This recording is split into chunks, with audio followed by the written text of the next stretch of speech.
Assalamu alaykum qarindoshlarım. Hozir bir texniklik masala bilan ovoz yaxshi kelmidi degan uchurlar jiq kep ketganligi uchun naq maydonni to'xtatib qaytadan boshlashga to'g'ri keldi. Shuningga qarajimnimi qaytadan boshlashga undidim. Daha yerib ketdigan bo'ldilar. Qattiq kechiringlar qarindoshlarim, sizlarga bir avorchilik bo'ldi. Ben bugünkü söhbetke Kanada'dan Abdulahad Qarajimni teklif kıldım. Bu söhbetninki mezmuni müstakillik, ittifaklık ve müstakillik. Başlaştığın ilgili Qarajimni özünü kıskaça tunuşturuşka teklif kılıman. Merhamet. Rahmet. Assalamu alaikum Şarkı Türkistanlı qarindoshlar. Mening ismim Abdulahad Nur. Şarkı Türkistan'ın Qashqar viloyatidan. Hozir men Kanadada yashayman. Men shu kichigimdan tortib diniy sohada o'qib, diniy sohada yetishgan bir kishi. Shuning uchun bu suhbatga taklif qilinganimga ko'p rahmat aytaman. Bu suhbatni Cenab-ı Allah'tan xalqimizga foydali bir suhbat qilib berishini tilayman. Rahmet. Ben bu söhbetinin birinci sualını ben oturup koyaydım. Körülmeler suallarını ivetti. Birinci sualını özümün sualdan başlay. Birinci sual, halk özünün arzu, arman, talep, ilticalarını düşmanından sorsa, ya ki düşmanından tilise, dinge uygun kilemdu. Rahmet. Cevap beklemedi, uygun kelmeydi. Çünkü bizim dinimizde insanlar özünün arzu armanlarını soraş doğru kelse Allah'tan sorayımız. Eğer Allah'tan soralmaydıgan, şu etrafımızdaki özümüz kılalıqdaki iş boğan bolsa, onun özümüzden kılıç arkalık Allah'a dua kılımız ki Allah'ın bu işine muvaffakiyet kazanışımıza bana yardım kıl deb dua kılışını Allah'a dua kılımız, işini özümüz kılımız. Bir kuşumuz yetmey, ya ki pul ihtiyacımız var, ya ki maddi bir ihtiyacımız boğan bolsa, onu düşmenden talep kılınmaydı. Dostlarımızın talep kılımız, ya ki ittifakdaşlardan talep kılımız. En az düşman bulmagan kuşlardan talep kılımız. Düşman nima uchun düşman deymiz? Bizning menfaatimizni vayron qilishga o'zini atagan bir mahluqot bo'lg'achqa uni düşman deymiz. Agar bizning menfaatimizni vayron qilmaydigan bo'lsa, nima uchun düşman deymiz? Bakar düşman demaydik. Düşman deyishimizning sababi u mening baxtimga ko'z tikdi, u mening istiqbolimga ko'z tikdi, u mening vatanimni tortib oldi, u mening erkinligimni bo'g'di. O mening millatimni o'ltirdi deb düşman deymiz go.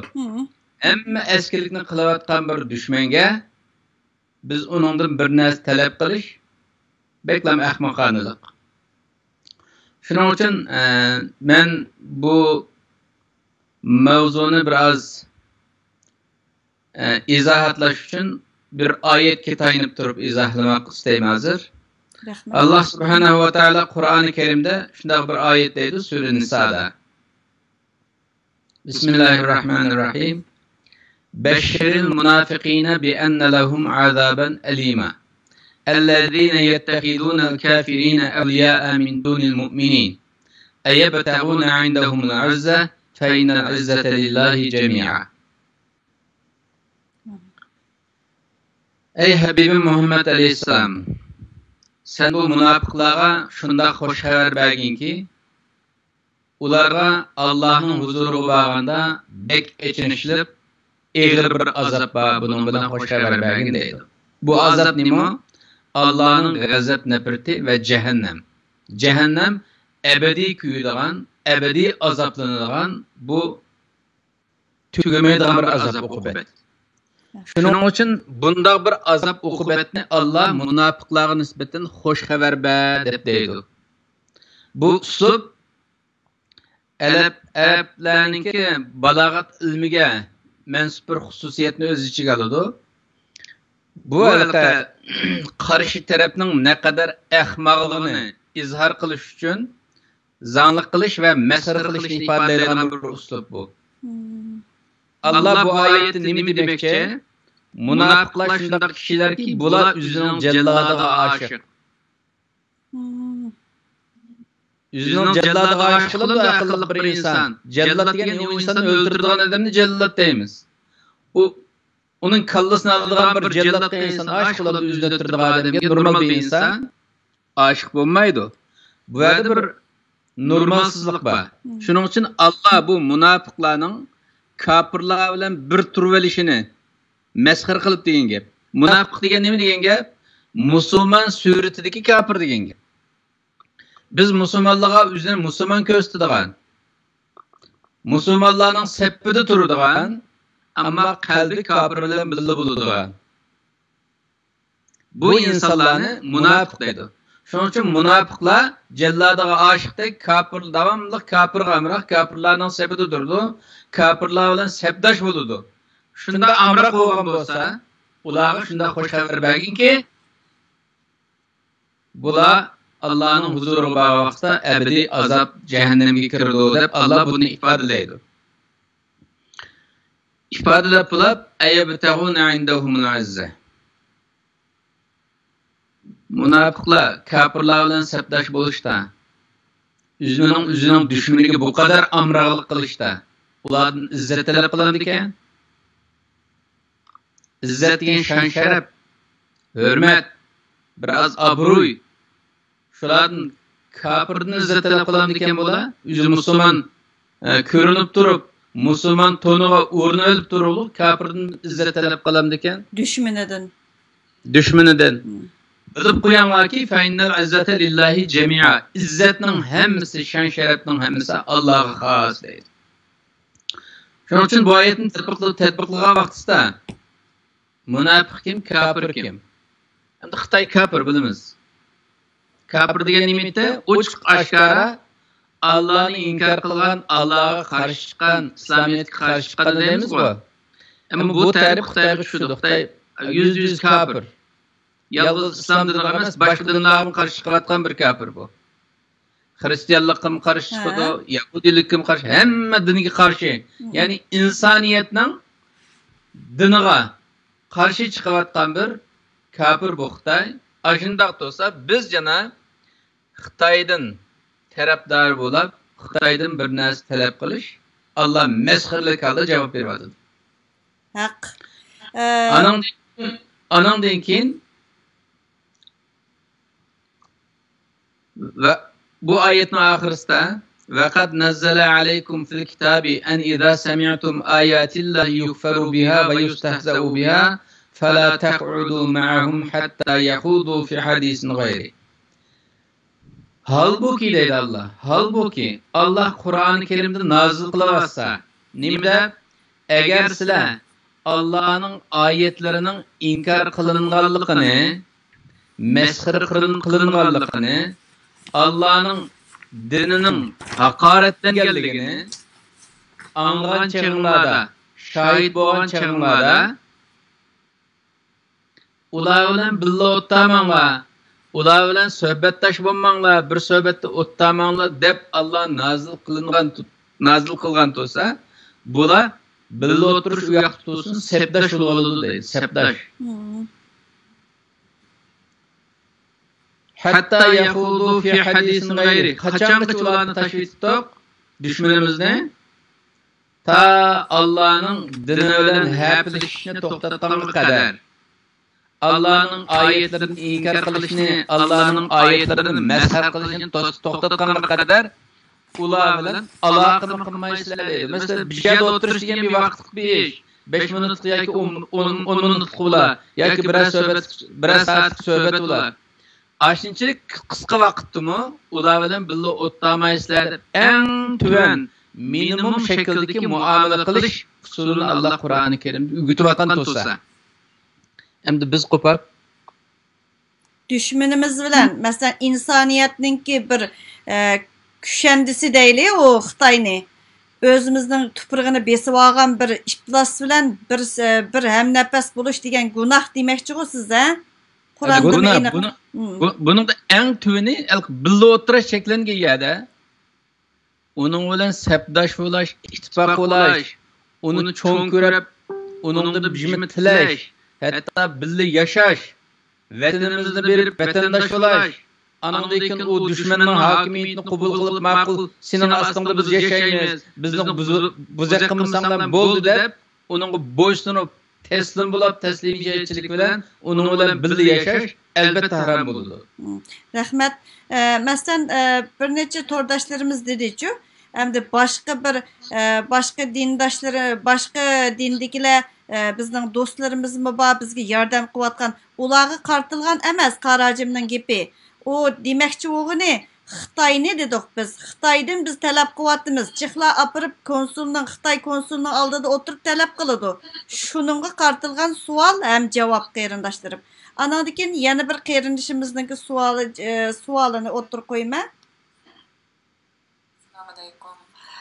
Bugungi bu program shundoq yaxshi o'rinlashtirilibdi. Men toza bilemay kelayotgan bir qancha bir savollar bordek ko'nglimda, shuni so'rab olgan toza yaxshi fursat bo'pti deb o'yladim.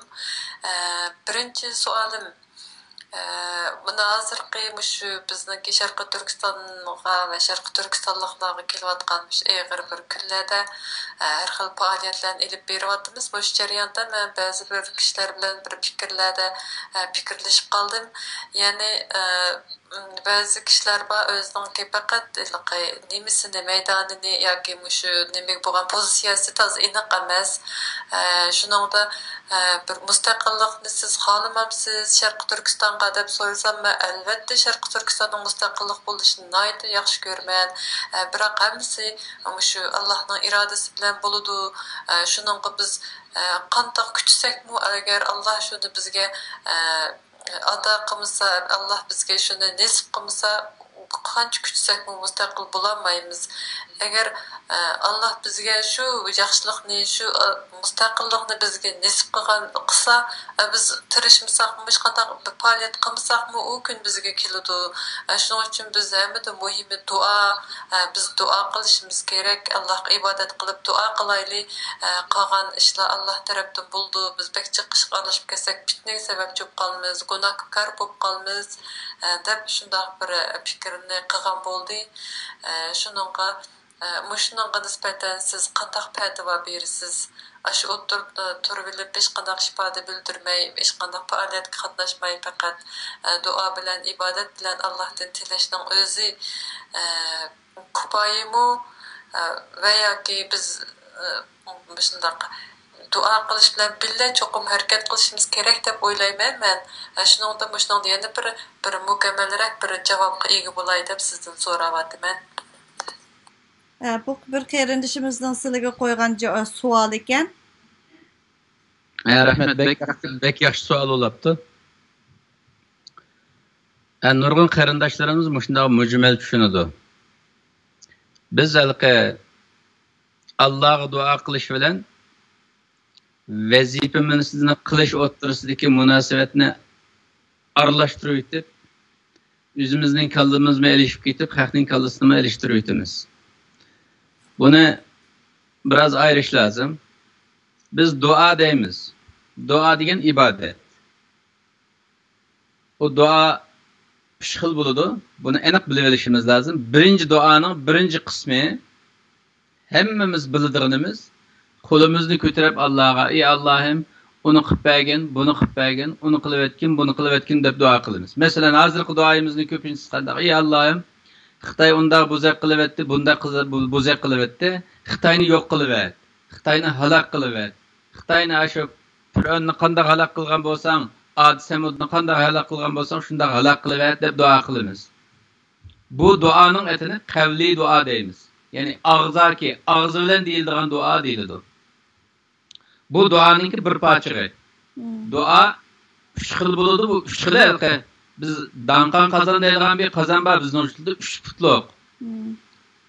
Shu 3 put va qozonning 1 puti yiqab tushsa ham, 1 put yo'q bo'lsa ham qozon yiqab tushadi. Shunga o'xshagan duoning 3 xili var, 3 xili şu duanın 3 puti şu. Bu al-Qadir men deganim ağzımızdan chiqayotgan qavli duo. Duoning yana birisi var fi'li duo. Qiliq bilan, faoliyat bilan qilinadigan duo. Duoning arabchadagi ma'nosi, lug'atdagi ma'nosi chaqiriq degan gap. Masalan, bir arzuyumuz bo'lsa, uni qilib bersa ekan, buni qilib bersa ekan, uni qilayli, buni qilayli deyotgan chaqiriqqa duo deydi arabchada, da'vat. Masalan, biz oy mustaqil bo'layli, Xitoydan ozod bo'layli deb chaqiriq qilyapmiz-ku. Arzuyimiz bo'lsa, bu bir duo xalqqa qilingan chaqiriq. Agar shu duoyimiz, shu chaqiriqimiz qalbimizda bo'lsa, agar shuningda biz sodiq bo'lgan bo'lsak, bu duoning fi'li tarafini qilishimiz lozim, ya'ni faoliyat tarafini. Allah biz ey Allah, Xitoy bizni buzga yetib ketdi deb Alloh duo qilgan bo'lsak, buzak yetib ketgan bo'lsa, biz qanday qilsak buzak bo'lmaydi, u tarafni o'ylashimiz lozim. Agar Xitoyning qo'liga tushib qolmagan bo'lsa, buzak bo'lmaydi.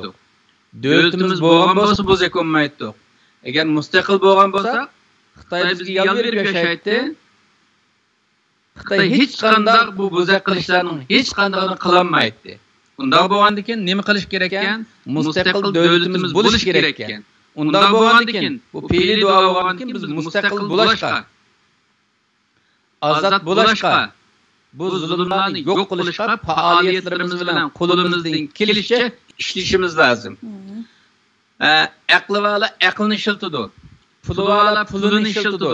Vaqti vala vaqtni ishlatadi. Hammamizning aqidamiz bir yerdan chiqadi. Xitoy bizning bu dunyodagi birdan-bir dushmanimiz.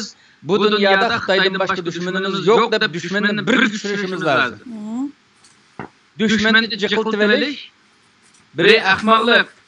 Ikkinchi bizningki hozirgi amaliy ahvolimizga uyg'un kelmaydi, kuchimizga uyg'un kelmaydi.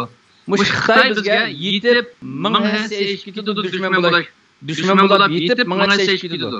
Shuning uchun Xitoydan boshqa dushman izlash ahmoqonalik. Biz faqat shu oldimizdagi naq bizni yo'q qilaman da'vatdan dushmanini qanday qilib yo'q qilib mustaqil bo'laman deydiganga faoliyat elib berish. Qo'limizdan kelish chiqarishning hammasi fi'li duo. Misaldan duoninki bir ayrı. Anandaki duanın yana bir kısmı hali duo. Halimiz bilan duo qilish. Masalan, bir adam bizni ko'rgan vaqtida Allah bizga qarg'a vaqtida ash qalbimizdagi azob uqubatni Allah yuzimizdan ko'ralishi lozim. Biz yibjaliga namoyish chiqqan vaqtimizda bizning rost izilganligimizni ash necha million xalqimizningki nazi kamplarda qiynalib o'ltirilayotganligini da'vat qilgandan biz shu yuzimizni ko'rilishi lozim. Bayroqni ko'tarib var qurab qo'yib, ananiki maqit tarafni yejib yursak, namoyish qilib o'tib. O bizning hali duoga to'g'ri kelmaydi. Bizning bu zulmga uchirganimizni halimizdan, ahvolimizdan Allohmi ko'ralishi lozim, xalqalimi ko'ralishi lozim. U chog'da anandagi halimizni ko'rgan odam og'zimizdan chiqqan gapga ishonadi. Ankin faoliyatimizni ko'rgan odam rasman ma'lum dardi bor ekan, yuzini qo'g'lash uchun mundaq qilib o'tibdi deb hamma odam ishonadi, Allohmi ishonadi. Duo bundoq bo'ladi. Shuning uchun Allohga duo qildik deb og'zimizni duo qo'yib faoliyat qilmasak, bu halokatimizga sababchi bo'ladi. Masalan, Qur'oni Karimda Alloh subhanahu va taolo Musa alayhisolamning qavmi Bani Isroildan bizga deb bergan chaqirishda shunday deydi.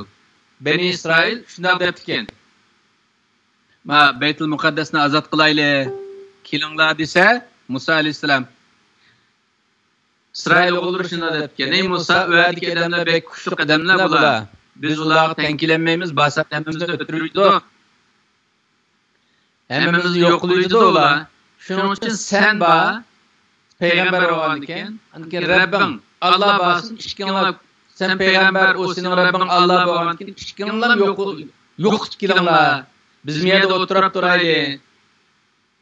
İzhab anta va rabbuka faqatila inna hauna qa'idun. Sen ve Rabbing beringlar, ishkinglar jihad qilinglar, biz bu yerda o'tirib turaylik degan. Deganni Allah bu hikoyani bizga so'zlab bergan vaqtda Beni İsrail oğullarının xarlıq qilishinin səbəbi, neçə min yıllab xarlıq qilishinin səbəbi muşundaq degan. Allah ularga cihatni siz qilinglar desa, bular qo'pib cihatni ey Allohim sen qilgin deb muşundaq degan deb ularni so'kib mushuni bizga deb turdi.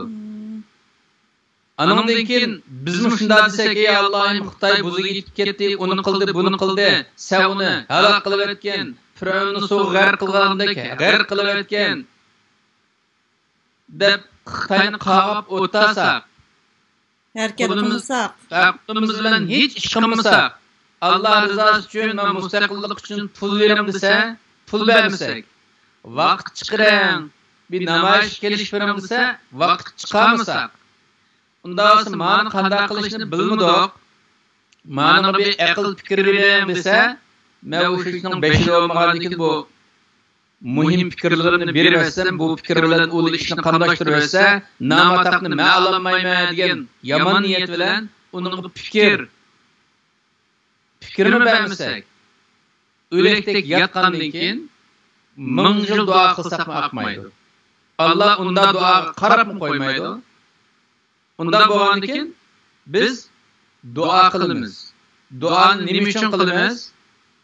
Allah Rabbimiz bo'lg'achqa, bizni yaratgan zot bo'lg'achqa, cheksiz kuch bo'lg'achqa, biz musulmon bo'lg'achqa, biz Allohning o'zimizning do'sti deb bilgachga Allohdan yordam so'raymiz.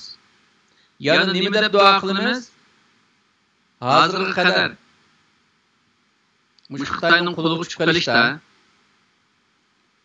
o'zimizning bo'shanlig'imizni uchib qoldik-ku. to'g'ri. Agar bo'shan bo'lmagan bo'lsak, joyida jihad qilib, jinimizni berib o'lsakmi, urushni davom qilgan bo'lsak, chiqib qolmaydik.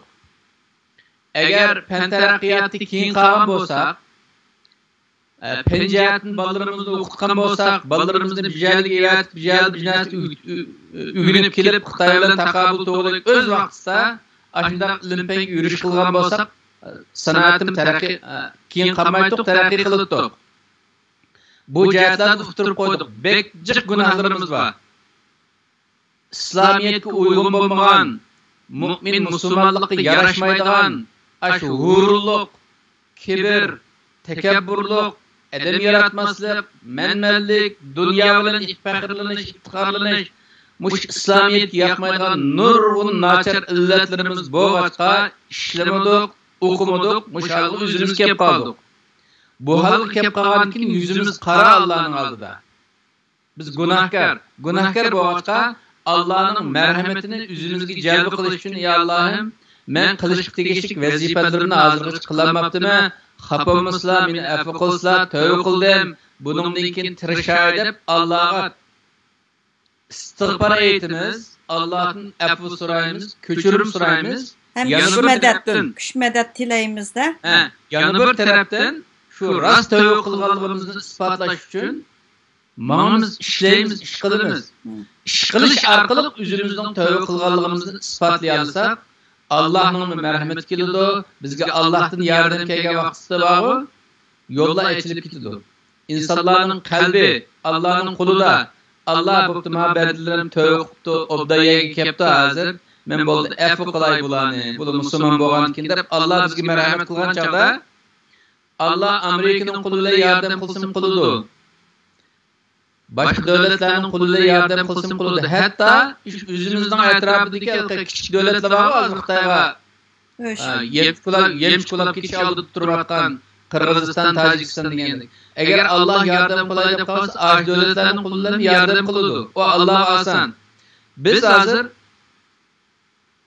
qiladigan vazifamizni qilmay, Allah bizga yuklangan vazifani qilmay, millatning oldidagi milliy vazifamizni qilmay, bir erkchilik, insonlik vazifamizni qilmay, pul berimizni qachayotgan, mayoqqa kelimizni qachayotgan har tarafdan bahona tepib, u ham bu yoqqa qechib turib, andan keyin bu Allohga bog'liq.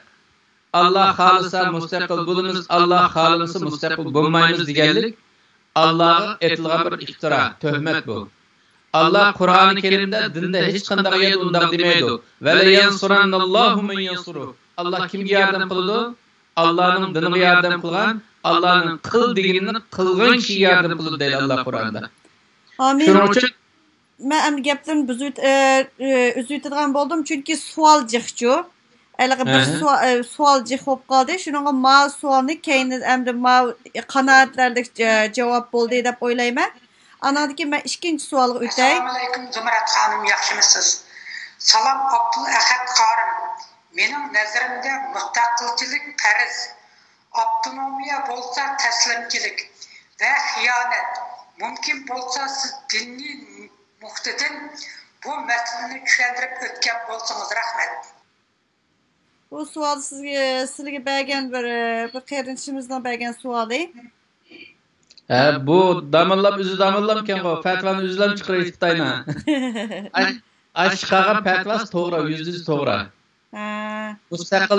Mustaqillik yolunda işleyiş, mustaqillik farz, avtonomiya, teslimiyetçilik ve hıyanet.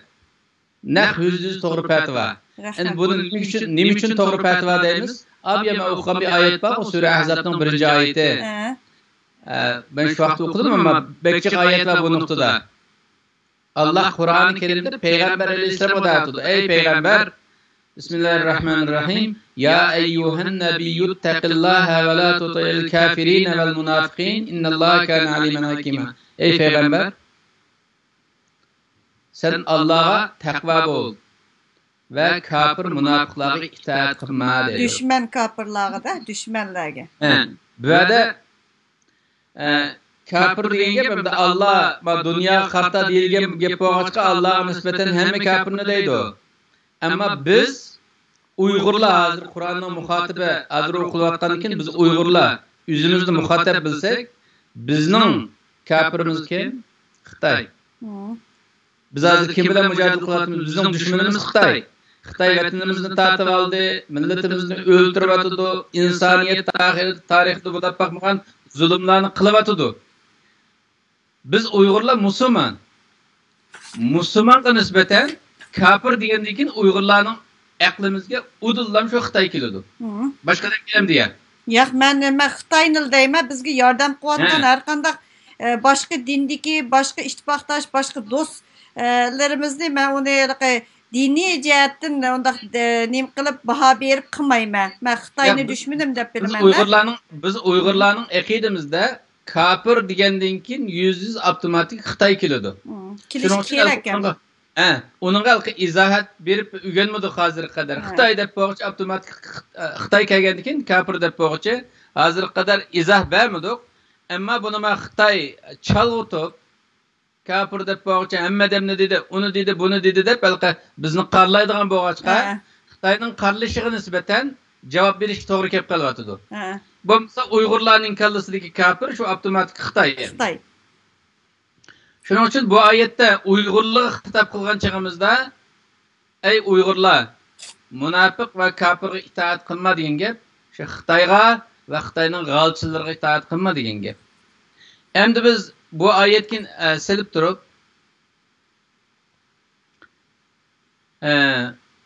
tatbiqlagan chog'imizda biz mustaqillik desak, Xitoydan aloqamiz bo'lmag'achqa Xitoyga itoat qilishga ehtiyojimiz bo'lmaydi. Xitoyga itoat qilmaymiz. Ayrim egilik, huquqli davlat bo'lg'achqa Xitoyga itoat qilmaymiz va da Allohning amrini joyiga kelgan bo'lamiz. Agar avtonomiya desakchi, eng yuksak avtonomiya deydi, masalan Xitoy ash avtonomiyani hozir ash Hong Kongga bergan avtonomiyani berdi deydi. Bad desakmi shu Xitoyga biz qatilamiz. Xitoyning qo'ltig'ida yashaymiz, Xitoyning amri ostida yashaymiz degan gap, bu Xitoyga itoat qilma degan gap. Unda bo'lgandan keyin avtonomiyachilik bizning dinimizda Ahzab surasining 1-oyatida harom degan fatvo shu yerdan chiqadi. Endi ba'zi qarindoshlar deyishi mumkin. Avtonomiya desak, Xitoy baq qo'rqib ketmaydi, men mustaqil desak baq qo'rqib ketadi. Sharqiy Turkistonning jug'rafiyalik o'rni, geopolitik o'rni bek muhim Xitoy uchun. Shuning uchun Xitoy bunda desak bermaydi. Shuning uchun hozir avtonomiya deb tursak, Xitoy onunğa aldınıp avtonomiyani berib qalsa, huquqimizni biroz elib olib onundan keyin mustaqil desek Xitoyning o'chaqda kuchi yetmaydi deb manda xalqi o'zimizni aldaydigan ba'zi tipdagi insonlar bor. Bu butunlay ahmoqlik. Agar shu tipdagi insonlar Şu degan gapida rost bo'lsa, bu ahmoqlik. Agar rost bo'lmasa, munofiqlik. Rahmat. Nima uchun degan vaqtda? Rahmat, endi bekçik sual bo'lib ketdi. Bizning savollarimizni qo'ymay deb yozibdi. Aslida cho'qim mas savolni yana qo'yishim kerak. Boshqa savollarni sizlarga gaplarni uzatdim. Bir qarindishimiz O'rta Osiyodan yozibdi. Avtonomiyachilar ittifoqlashayli, birlashayli deb jar savatidi. Biz sizlar bunga qanday qaraylar debdi. İttifaqlashayli, birlashayli degan gap bek yaxshi shuar. Bek obdan shuar, men qatilaman. Ammo tug'an yerimiz nimaning ustida ittifoqlashimiz? Avtonomiya haqida ittifoqlashimizmi, mustaqillik ustida ittifoqlashimizmi? Buni deyishimiz lozim boshda. Hozirgi hukmda mustaqillik farz, avtonomiyachilik harom degan hukm chiqdi ya dinimizda. Bu hukmga ko'ra kelinglar ittifoqlashayli, mustaqillik ustida ittifoqlashayli. Chunki bu Allohning bizning ustimizga qilgan farz bo'lgan ekan, Alloh buyurgan ish farz nima qilayli? Ittifoqlashayli. Milliy manfaatimizga uyg'un bo'lgan millatimizning baxt saodati ustida ittifoqlashayli, kuchimizni birlashtirayli, birga ishlayli. Chunki hammamiz qarindosh. Ammo ittifoqlashayli deb avtonomiyachilikni demoqchi bo'lgan bo'lsa, bular o chaqdisda o ittifoqlashadigan bir nima emas. Bizningki ba'zi narsalar bor, insonlik hayotida talash tartish qilsa bo'ladigan narsalar bor. Ba'zi narsalar bor, talash tartish qilsa qilg'ilolmaydigan narsalar bor. Masalan, biz Sharqiy Turkiston haqida, Sharqiy Turkistonning davlat nomi haqida talash tartish qilish haqqimiz yo'q. Chunki har qanday yo'g'on tashkilot bo'lib ketayli, har qanday yo'g'on olim bo'lib ketayli, buni talash tartish qilishga haqqimiz yo'q. Chunki Sharqiy Turkiston xalqining mulki. Alloh taolo tomonidan berilgan Sharqiy Turkiston xalqining mulki. O xalqning nomidan bisimiz qo'yib, buning eti undaq bo'lsin deb uning ismi haqida talash tartish qilmaymiz. Yana birisi vatanimizning mustaqillik haqida mustaqillik yoki avtonomiya haqida talash tartish qilmaymiz. Chunki mustaqillik farz, birlam yo'l bor edi. Farz. Boshqa yo'l yo'q. Undaq bo'lgandan keyin bu mustaqillik haqida talash tartish qilmaymiz. Birlashadigan bo'lsak, mushaqda birlashamiz, kelinglar shu yerga birlashayli. Rahmat. Yana bir savol kelib qoldi. Bu bekli hozir hammamizni qiynayotgan bir savol. İkinci so'raydigan savolim fitna. Ya'ni fitna degan zodi nima? Qanday narsani biz fitna deymiz? Masalan, biz ba'zi bir shaxs va yoki ba'zi tashkilotlarniki elib berayotgan ish faoliyatlari, harakatlari vatanning manfaatiga, bizningki tub millatning tub manfaatiga mushtaq ziyonli bo'lgan, ziyon olib keladigan manfaatiga to'g'ri bo'lmagan ish harakatlari bo'lsa, biz shularning shu qilgan ish harakatlarini faktlar bilan, isbotlar bilan o'ttirg'a qo'yib, shu shaxs va yoki shu tashkilotlarningki qilgan ishlarining vatanga manfaat, xalqning manfaatiga to'g'ri kelmaydiganligini shu paket isbotlarni o'ttirib qo'yib, shularni shu yo'ldan to'ssak, shu harakatlarni qilmaslikqa da'vat qilsak va yoki tanqidiy fikrlarimizni o'ttirib qo'ysak, bu fitna bo'lamdi. Agar fitna degan zoti gunoh bo'lgan ish bo'lsa, biz mushunda xatoliklarga yo'l qo'yib, gap qilmay, ön chiqmay turishimiz kerakmi? Buningda bizningki dinimizda zoti qanday fatvo berildi? Men bu fitna degan savol kelgandan keyin Qurbonvali akimizdan fitna to'g'riliq bu nimada lug'atlardagi atalg'usiga bir izohat berishniki qanday nimalar mazmunlari bor deb so'rdim. So'rasam, ashu varaqni menga rasmga tortib ivatib berdi. Fitna degan so'zning lug'at ma'nosi Chag'atay lug'atida allaqachon chiqarib bo'lgan hukmga buzg'unchilik qilish, hukmni buzish, g'avg'o ko'tarish, buzg'unchilik qilish degan ma'noni bildirdi. Bu bizning lug'atimizda bor gap. Fitna ayni vaqtda fitna deb qo'llangan ekan deb ivatibdi. Endi bu qolgan izohatni endi sizlarga topshirdim. Rahmat. To'g'ri, shu Çağatay lug'atidagi shu izohat to'g'ri. Chiqarilib bo'lgan hukmga e'tiroz bildirish, uni yo'q qilish uchun insonlarning aqlini aldash uchun har turli sapsatilarni chiqarib insonni aldaganni fitna deymiz. To'g'ri shu.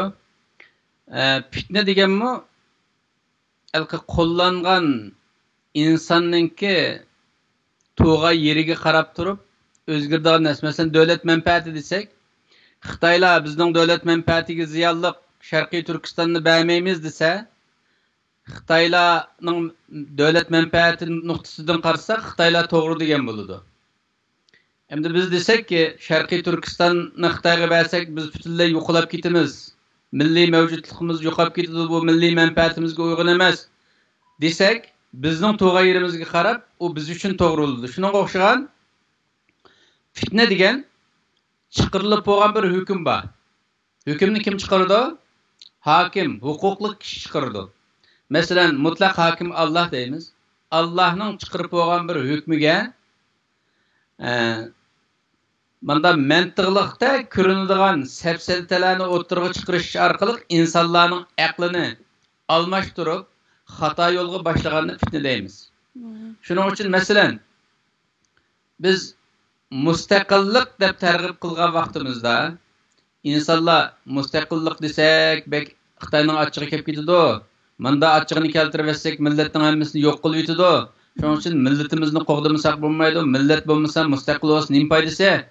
Biz oldi bilan millatimizni qo'g'dishimiz lozim. Mustaqillik deganga baxatarlik gap deb insonlarning kallasini azg'ashtirib, mustaqillikdan insonlarni boshqa tarafga burash bu fitna. Ammo ba'zi insonlar avtonomiya tashabbus qilayotgan bo'lsa, uni avtonomiya deganlik undaq taslimchilik, bu Uyg'urlarning manfaatiga ziyon yetkazadi. Avtonomiya 69 yilning oldida bordi. Hech nima qilolmadi. Xitoylar birdan o'ltirib hozirgi ahvolga kelib qo'yadi.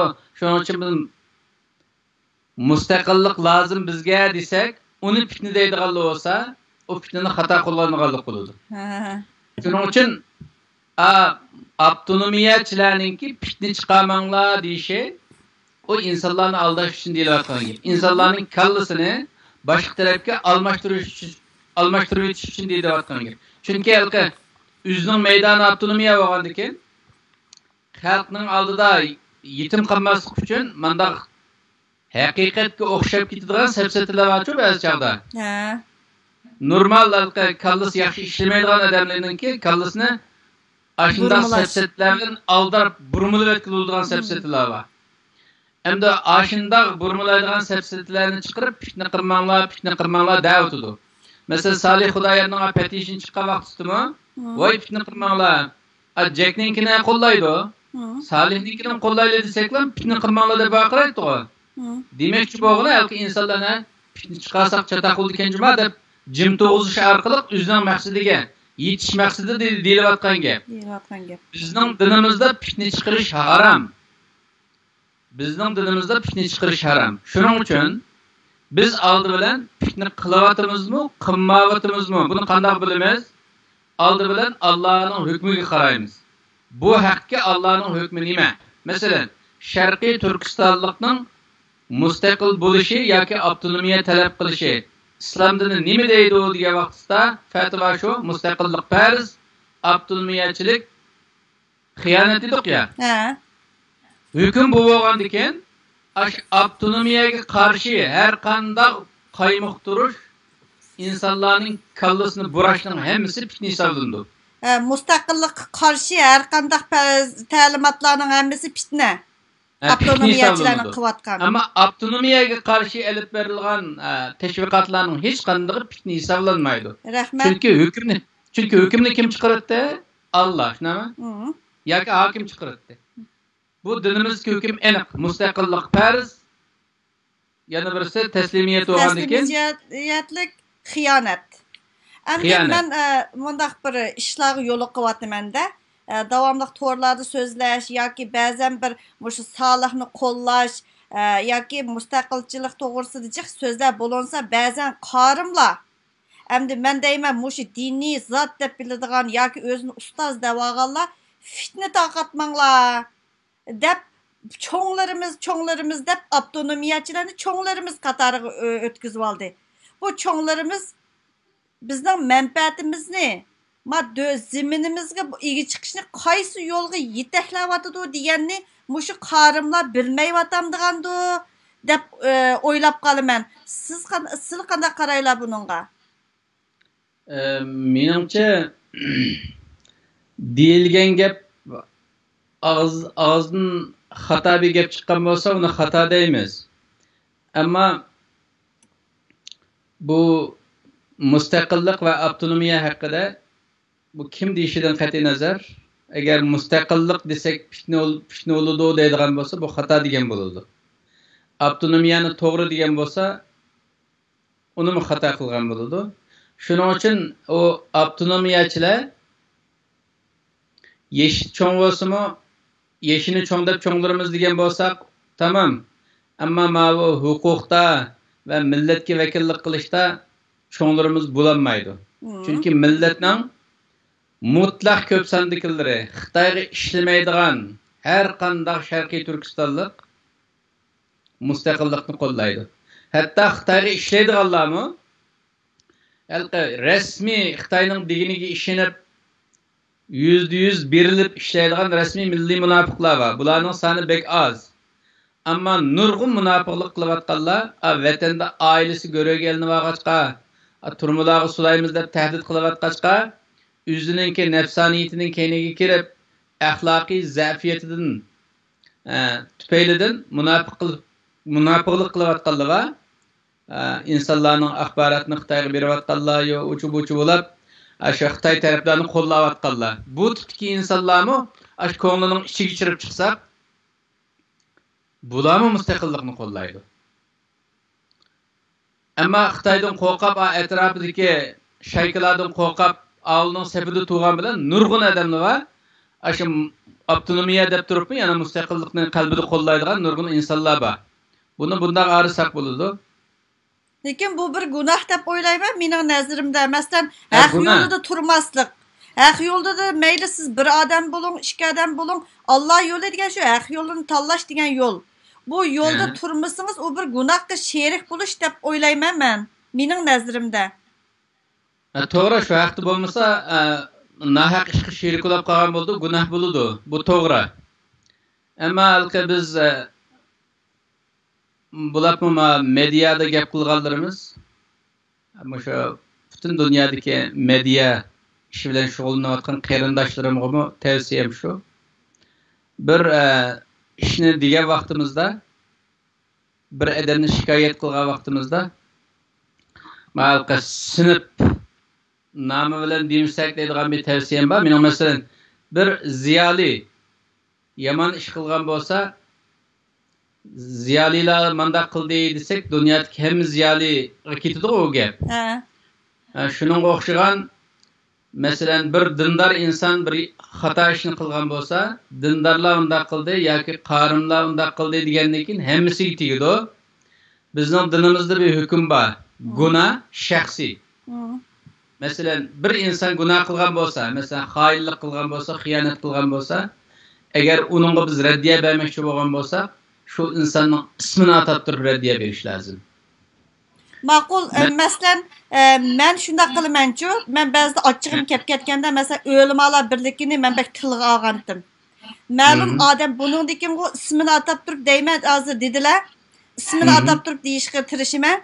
Mayli o'limalar birligi bo'lsin, mayli Dunyo Uyg'ur qurultayidagi masalan, Dolqiraysa bo'lsin, hozir ismini atab turib deyman. Mayli qaysi bo'lsin. O'lmalar birligidagi ba'zi odamlarning ismini atab ovozini qo'yib turib deyman deb o'yladim bundan keyin. O'lmalar birligining ichida men bir qancha odamlar dedi, o'lmalar birligining ichida bilmaydigan yaxshi bir kishilarmi bor, bilib bilmay bir yo'lga menayotganlar bor, lekin ichida haqiqatan munofiqlarmi bor, buni orib bir muomala qilgan bo'lsalar deganda to'g'ri uni qabul qilaman. Andaki xuddi ziyolilar desakmi, ba'zan ziyolilar munofiq ziyolilar va biz biladigan. Uni men ismini atab turib deyman deb o'yladim. Buni men o'zim shaxsiy men o'zim qabul qilaman. Məsələn, məlum bir tor televiziyasida, Hüseyin Təcəllinin tor televiziyasını bir ko'rgan vaqtida bir kichik bola shundaqchiq azar yedi. Shavqun deb. 19 yoshlik bola. Şu balını munafiq, fitne taqatdan o bolsini fitne tekshirish bir umikimiz var degandek narsa bilan shunchalik azar yeb ketdi 19 yoshlik bola. Şunuğa nayt keyfim buzulup ketdi. Şunun uchun abaytin fitne degan narsani so'rashdagi maqsadmi jiq qarindoshlarimiz mushundaq ishga duch kelyapmiz. Zodi bu fitne degan hukmni hozir uqdiq. Birisi lug'atniki bo'yicha, yana birisi diniy jihatdan buni tushuntirish apadilar. Endi bugun vaqt munosabati bilan 40 hozir 45 minut o'tdi, ya'ni 5 minutlik vaqtimiz bor. 50 minutlarda oyoqlashtirsak, anandikin buningdikinmi mushundaq bir savollarga mesela ilmiy yo'sinda diniy nuqtadan yeshib bizni bir tarbiya xarakterlik bir dars baslar deb o'yladim. Bo'ladi, rahmat. Biz diniy sahadagi insonlar bo'lgandan diniy sahada so'zlashni o'zimizning vazifasi deb bilamiz. Buningda hech qanday bir problem yo'q. İnşallah Allah shu programmamizga muvaffaqiyatlik berib, xalqimizga foydali qilib bersa, bizda hech qanday chataq yo'q inshaalloh. Rahmat.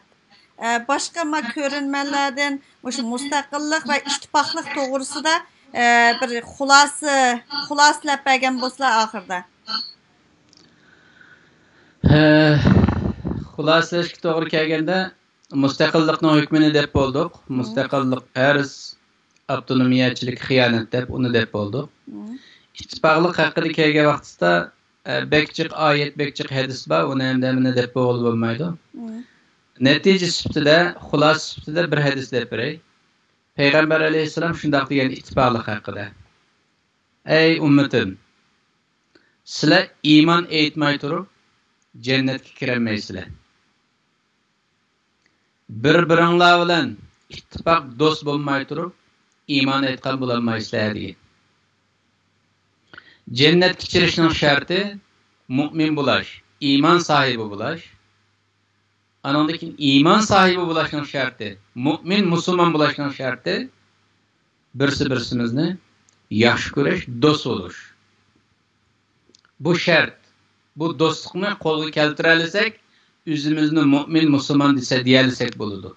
Agar bu do'stlikni qo'lga keltira olmasak, mu'minligimizda, musulmonligimizda bir problem bor degan gap. Mesela zeminiga ega chiqmaslik uchun, umi bir eg'ir gunohdir. O'zining zeminiga ega chiqmaslik. O'zining zeminiga ega chiqmaslik o xiyonat, vatanga xiyonat, o eg'ir gunoh. Hozirgi masala ittifoqlikda bo'lg'achqa, hozir qo'zqashib ketgan odam, bak qo'zqashib ketib, masalan, lag'man yegis kelib ketsa, 10 soat vaqirsa lag'man deb qo'zqitayamda to'ymaydi. Ta shu lag'manni amaliyotda yemigicha qo'shiq to'ymaydi. Kavob deb vaqirg'anga to'ymaydi. Shunga o'xshagan ittifoq qilayli deb vaqirg'anga ittifoq bo'lmaydi. Yo'l bir bo'lish kerak-da. İttifaqimizni buzayotgan moddiy va ma'naviy omillar bor. Moddiy omilni uni demaymiz.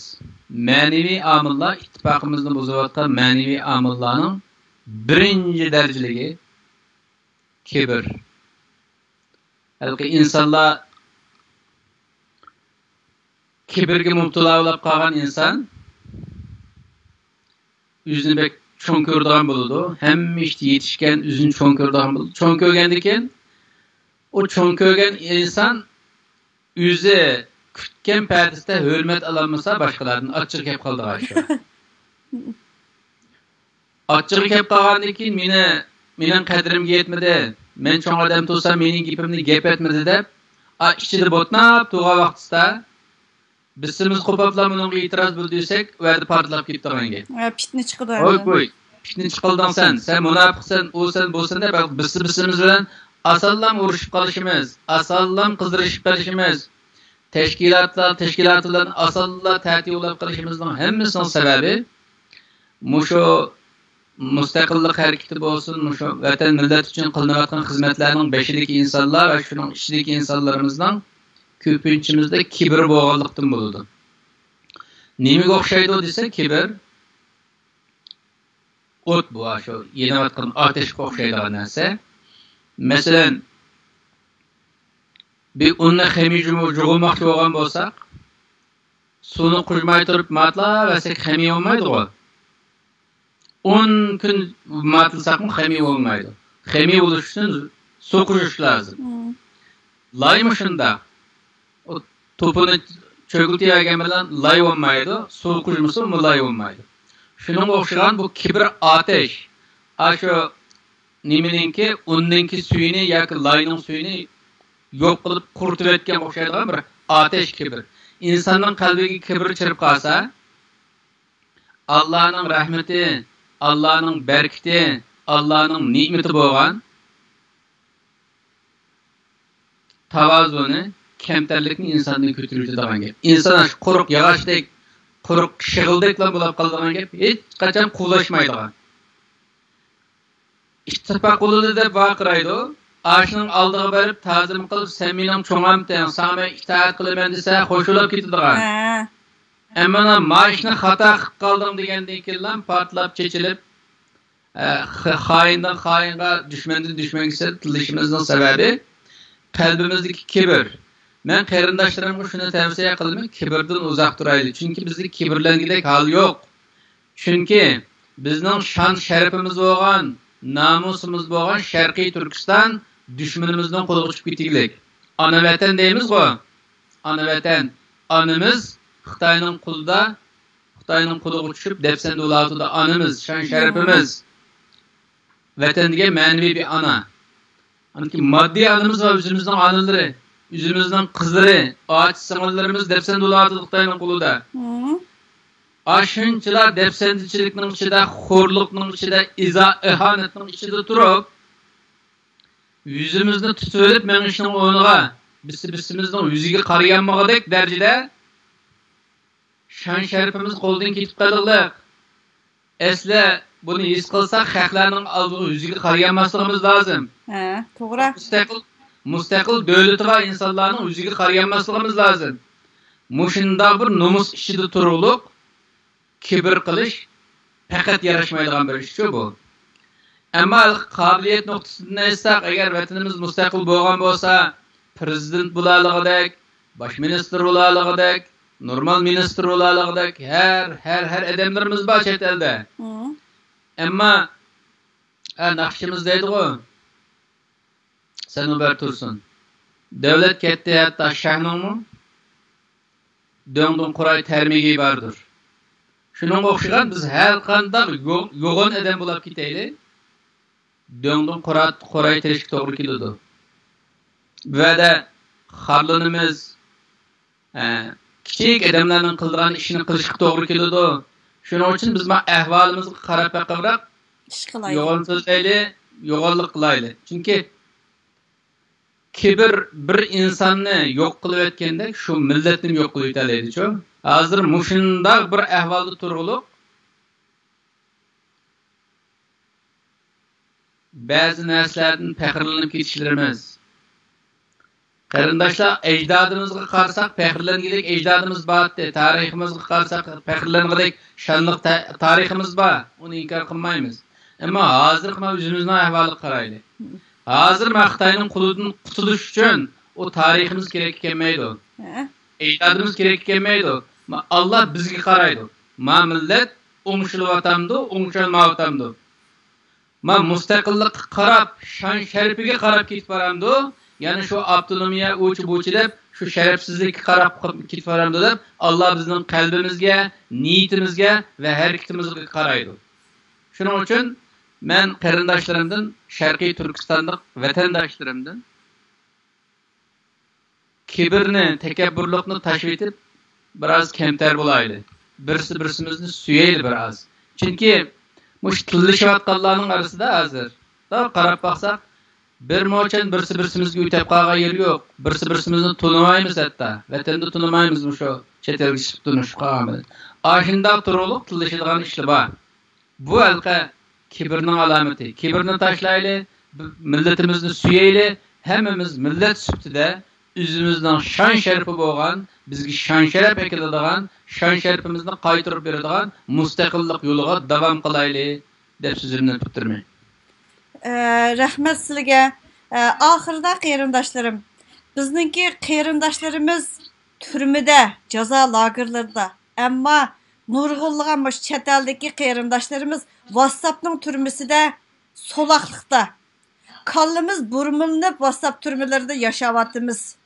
Biz xalqimiz uchun ozroq ish qilaylik. Ma programmadan diniy zotimiz bo'lgan bir kishininki so'zini anglab chiqing, ko'ngil qo'yib anglab chiqing. Allah yo'li haq yo'li demakdir.